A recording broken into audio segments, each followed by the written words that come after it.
Greetings and salutations. Welcome to another edition of the Russes. Greetings, my fellow Politicanauts. Each week we receive hundreds of emails from various locations around the web, and it amazes me how many scandals there are on the net, which shows Obama as a criminal, a seditious enemy of American values and Christian religion. In recent weeks, there seems to have been a very strong campaign to return Benghazi Gate to the forefront. Now, we all pretty well got this figured that Benghazi is a cover-up. I'm not sure if it was because Obama was incapacitated, as some claim. Either he was intoxicated, either drugs or alcohol, and there are some stories that his male lover was in attendance. Or Clinton dropped the ball.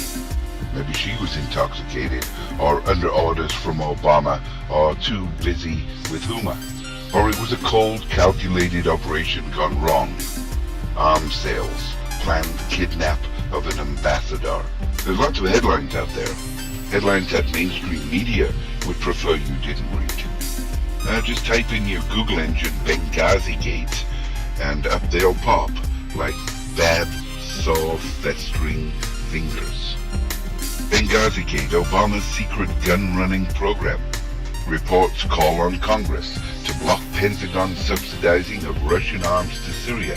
Benghazi hero, survivor provides gripping details for the first time. And key military commander to testify on Benghazi the day before his retirement. Or Obama gives money to Syrian rebels who behead innocent Christians. All of these headlines up there and hundreds more. As I read story after story regarding the failings in Benghazi, I find myself getting very angry, and like others, demand the truth. Now, I applaud the Congress who are keeping the pressure on the administration for information and access to unseen or in-the-loop witnesses. A couple of headlines that came up there. Stephen King, Obama's Benghazi cover-up is worse than Watergate. Or whistleblower exclusive, the Benghazi cover-up is a proxy battle with the war on Iran. All of these are available on our blog, by the way, so all of those links are available. What concerns me is the clear attempt by the White House to minimize the expanding scandals. These are affecting the United States of America and its citizens. Scandals leveled to date include criminal impersonation, political, social, financial fraud, breach of constitutional law, sedition, subversive espionage, voter law breach, et al. Now this week, President Obama is touting the odds around the United States, claiming Republicans are making up stories and creating crisis after crisis, yet no evidence to refute the accusations is provided by Obama or the White House, and confirmed stonewalling by the White House is a clear avoidance of truth. Going back to the birth certificate and that debacle. What a joke that was. Did anybody get anything out of that other than the fact that Obama was smarter than the media? Or that the media had succumbed to the Obama propaganda? I continue to hear of citizens rising up against all of the illegal actions taken by the administration, but continue to see business as usual for the Obama administration. And it seems to me that if the evidence presented by a number of parties is legitimate, then why is Obama not being impeached?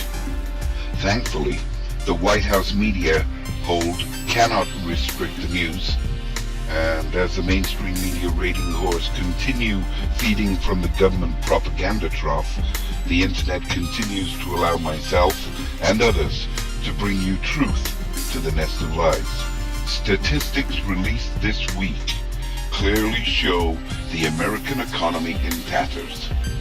For every job created in America, there are 2 citizens signing onto the Food Stamp Federal Welfare Program. And you can see the link on those statistics on the blog.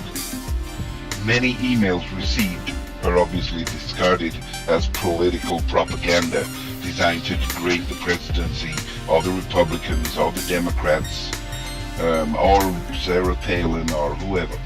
America or the Western world require information that is truth. And as we review these many emails, there are a few that show great concern. One headline showed up the other day. It appears that 8 SEALs thought to be blown up over Afghanistan actually fought on the ground until they were killed by the Taliban.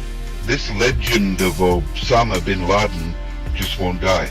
And parents of children taken before their time who were directly outed by Biden as the assassination team are heartbreaking and of great concern. Why wasn't Biden indicted?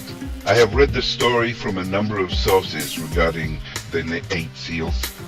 So many operational questions I have that'll never get answered. They all stand out, which makes the event look even more like an eraser action. Any witnesses to the Osama bin Laden assassination are being snuffed out. President Barack Hussein Obama is once again on vacation, this time at Martha's Vineyard, close to an amazing golf course and expensive enough for a king of America. Headline: working class hero Barack Obama staying at $7.6 million private resort books over 75 rooms for staff during luxury vacation in Martha's Vineyard. Now, many of you may have realized that we do not usually discuss or report on the goings-on of minor politicians or celebrities unless there is a darker connection to world affairs. Well, here is a gem. Fox panel unearths real Anthony Weiner story, a Muslim Brotherhood conspiracy. Please go to the blog, grab the link, go read the story. It will shock you. It's another wrinkle in the face of politics, and over the last year we have received a regular flood of stories claiming that Muslim Brotherhood infiltration of the American presidency was real.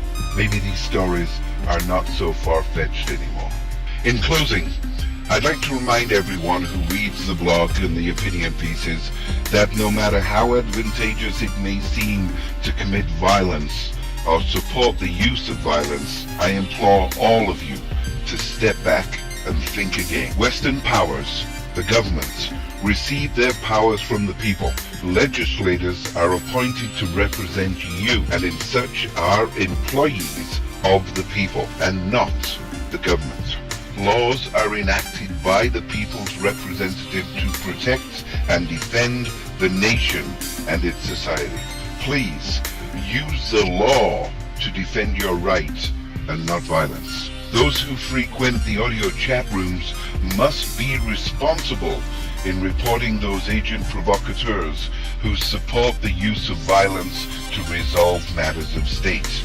Politicians who defy the will of the people should be recalled, punished in the court of law and in the court of public opinion and public vote. That is all. The preceding information is supplied by the speaker using open source material available on the net or by email sent to the speaker by members of the blog. All opinions or suggestions remain the sole responsibility of the speaker. Referred links can be obtained from the blog vocr2012.blogspot.ca. Check out the Daily Gazette or news articles. Join the mail service and receive new editions of all services as they post. vocr2012.blogspot.ca. This has been a Terra Chat Network production.